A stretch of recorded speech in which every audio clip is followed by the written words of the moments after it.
Hi guys, how are you?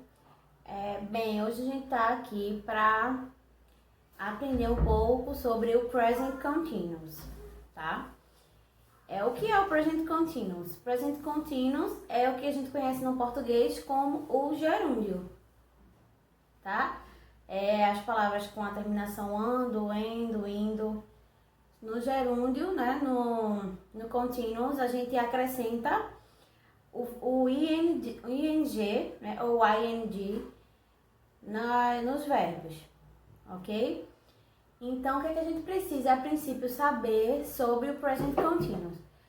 O present continuous é aquele verbo em que ele está sendo falado, né? Está acontecendo, na verdade, no mesmo momento em que ele está sendo falado.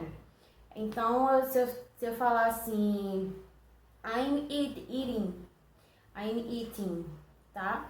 Eu estou comendo. Então, significa que eu estou comendo naquele momento. Então, tá acontecendo naquele momento e ele vai finalizar, ok?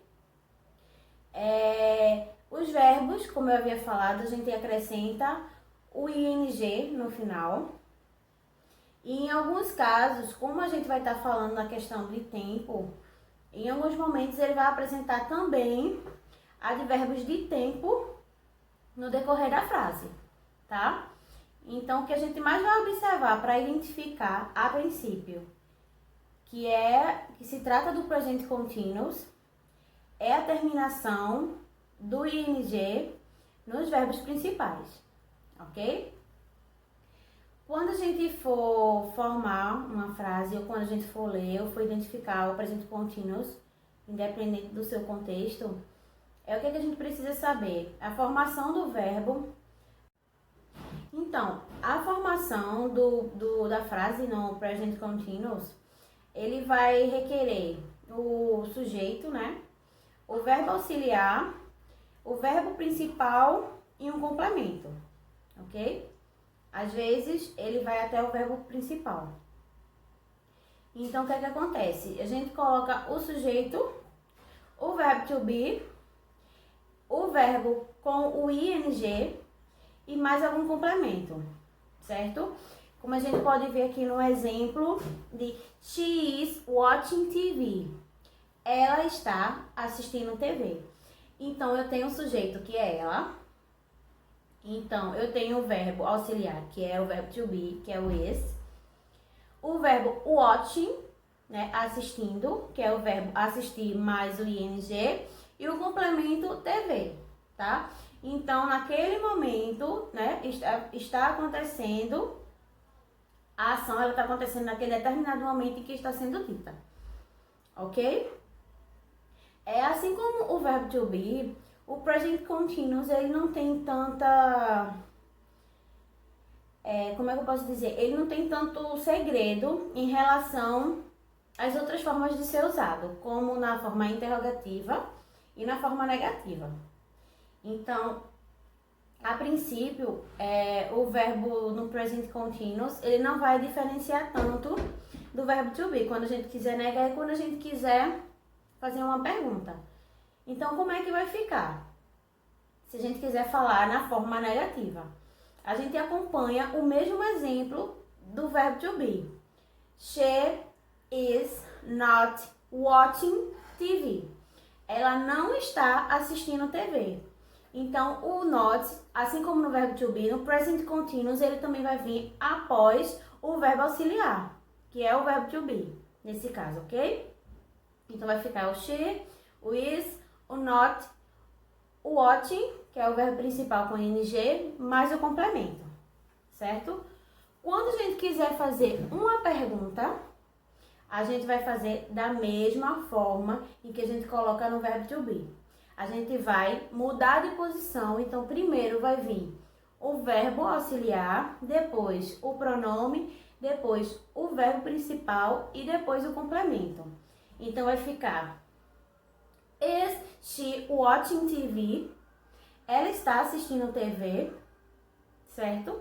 Então não vai mudar quando a gente for transferir da forma afirmativa para a forma interrogativa. Assim como se faz, né, a ordem das palavras, ela não vai diversificar do mesmo modo como a gente coloca, como a gente afirma no pergunta, no verbo to be. Então, no present continuous, a posição vai ser a mesma, ok? Então, assim como os verbos no passado, ele tem as suas regrinhas para as terminações ed, ied ou só o d. O present continuous também tem algumas regrinhas para o acréscimo do ing no final do verbo, certo? Então, a gente tem aí, quando o verbo ele for terminado em e, precedido de consoante, a gente retira o e e acrescenta o ing, como é o caso do verbo to dance, do verbo dançar. A gente vai tirar esse e e vai acrescentar o ing, ok? Nos verbos terminados em ie, a gente vai retirar o ie, vai acrescentar o y e depois vai acrescentar o ing, como é o caso do verbo to die, que é o verbo morrer. A gente vai tirar esse ie, vai acrescentar o y e vai acrescentar o ing, ok? A gente também tem os casos dos verbos que são dissílabos ou monossílabos, como é o caso do verbo swim, que é o verbo nadar. Então, no verbo swim, se ele for escrito e as suas últimas letras forem na sequência consoante, vogal, consoante, a gente vai dobrar a última letra e acrescentar o ing, certo? Então, vai ficar swimming, ok? E a gente também tem uma exceção, que é nos casos dos verbos terminados em w e nos verbos terminados em x, que é, no caso, o verbo snow, que é nevar, e fix, que é consertar. Então, a gente não vai dobrar a última letra, a gente vai simplesmente, no caso desses dois verbos, simplesmente acrescentar o ing, ok? Então, gente, eu espero que vocês tenham entendido. Assim como os verbos to be, o verbo no present continuous, ele não tem tanto segredo, né? Como eu venho sempre falado e tocado na tecla de que o sucesso ele vem por conta da prática. Então, quanto mais a gente praticar, mais a gente vai se familiarizar com as conjugações, né, dos verbos. E com o present continuous não é diferente, tendo em vista que ele é relativamente muito simples, ok?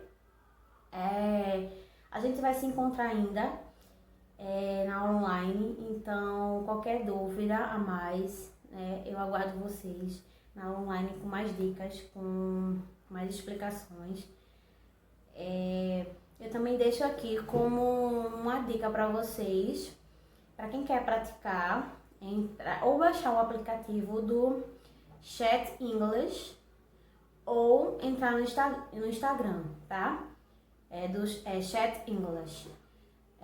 Esse Chat English, ele é um aplicativo e eles fazem anualmente tipo uma Olimpíada de língua inglesa. Então, assim, eles postam muitas dicas, eles postam muitas atividades. Então, para quem quer praticar, assim como eu falei na aula passada, no último vídeo, em relação ao blog do Enem, que era voltado para as provas dos vestibulares, o Chat English é uma maneira mais interativa de você entrar em contato com a língua inglesa, ok?